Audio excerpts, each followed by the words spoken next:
What other questions can I give you? I threw some stuff at you, liquidity things. There's some real neat things you can do on the charity side this coming year. Can you talk a little bit about that? I can. So one thing that they allow you to do now is everybody in the room, whether you're filing just that standard deduction, which most folks do, or you do itemized, everybody can get a little extra perk up to $1,000. You can give to charity. You get to write that off. So that's great. So whether that's church, whether that's a local cause, have at it. The other thing I think you're going to want to look to is your CPAs are probably going to bring up a term, they call it charitable bunching. That's a term that says essentially if I used to be a person that itemized my deductions because I did certain things, they might say, well, instead of you giving that money every single year to charity, let's bunch it together in 2 years. So you don't give to charity the first year. You take your standard deduction. That's going to give you more money back. The next year, you give them all. So instead of, say, $5,000, you give $10,000. You're going to get more bang for your buck. So that'll be something, too. I'll give you one bonus one, too, just because I love acronyms. If you haven't caught that yet, acronym city here. There's another really big one when it comes to your just business planning. There's something out there called a charitable remainder trust. Has anybody heard of that? I love it. Good. So this one's really neat. Whether you love charity or not, the one charity I think most folks don't want to give to is the government, unless you have to. Just a thought. So what this does is it gives you some perks. So say I've got a truck or something that I wrote off everything. It was a $90,000 truck. I wrote it down to nothing. If I sell it, I've got a lot of gain, and that gain's going to hit me. If you give that to a charity through this trust, you don't have any of that. There's no gain. The one catch, though, is 10% has to go to an actual charity. 90% of the value of it. So say I sold that thing for $100,000, $90,000 comes back to me. And I can pick the terms of what that is too.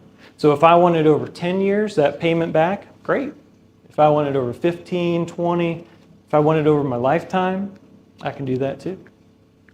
And you get to choose who that 10% is. So I could choose a church if I want to, or I could choose something called a donor advised fund. And that donor advised fund is kind of my legacy for the community. So I can change who the benefits are every year. My family can control it the rest of their lives.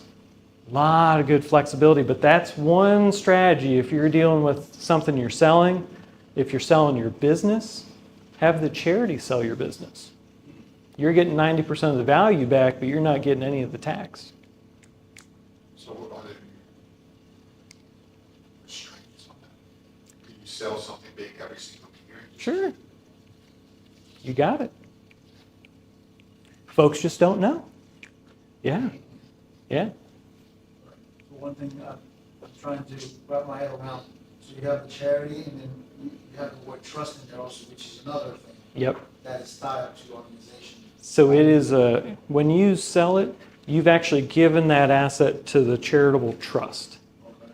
So the charity is kind of the benefactor of that trust, but you're the one giving it to this trust. And that trust is going to say, I'm selling it to whoever. So you lose a little bit of control there. So it doesn't work if you're going to give your business to, say, your kids or something like that, or you've got somebody you want to go have your business to. That charity is going to do whatever it wants with it. But really you're just giving a minimum of 10%, but you can give a maximum of 100%. Or you can give whatever you want, yeah. Yeah, but this is a good way that you pick who gets it instead of the 20% to the government because you sold it. You're choosing who gets the 10, and you manage it too if you want to. But if, let's say, that person wanted to just give 100% of Oh. the business to the charity. Have at it. You can still do that. Okay. Yep. The other nice thing too, is since you did give at least this 10%, that's how much benefit you get as a charitable deduction too. So you get that the year you gave it to the charity. So it gives you a little more flexibility to say, well, yeah, I'm going to have a little bit of gain, but it's offset by what I gave to the charity that I control. Yeah. You said that the charity can sell the business. Mhm. How does the charity need the business? Am I donating it to the charity? Yep. Yep. So you're setting up this trust, and then that trust, the trustee, whoever's in charge of it, they're going to put it on the market. They're going to sell the assets, whatever they want to do. They're going to do that. So, question, follow-up question. For people who are interested in government contract, hmm and that want to get socioeconomic set aside certification. Yeah. I don't know what it was. Yep. If the business is owned in a trust, do I still have the ability to get those certifications? It depends. Is that a good legal answer for you? So I would say it's great. I gotta give one. So if you're gonna sell your business, you're out. So you probably wouldn't be getting those certifications. Wouldn't be getting those. So this is when you're done. The trust is not a physical person. That's right. The trust doesn't have a socioeconomic. Yeah. So what they're probably going to say is, if the value of the business is say $1 million, because you qualified for those government contracts or some of those benefits you're receiving, if they sold that business to a similarly situated person, that value is probably still going to be about $1 million. But if they sold it to somebody else that couldn't qualify, then maybe the value drops to say $700,000. So it changes your benefit at the end, but it depends on who they sell to. And you could probably have a little bit of sway to say, this is my business, this is the value, this is why the business is valued this way. So if you sell, take that into context. And that's why you'd get a good trustee that's going to know those things to say, yeah, I want to maximize your value. And that's kind of their duty as well.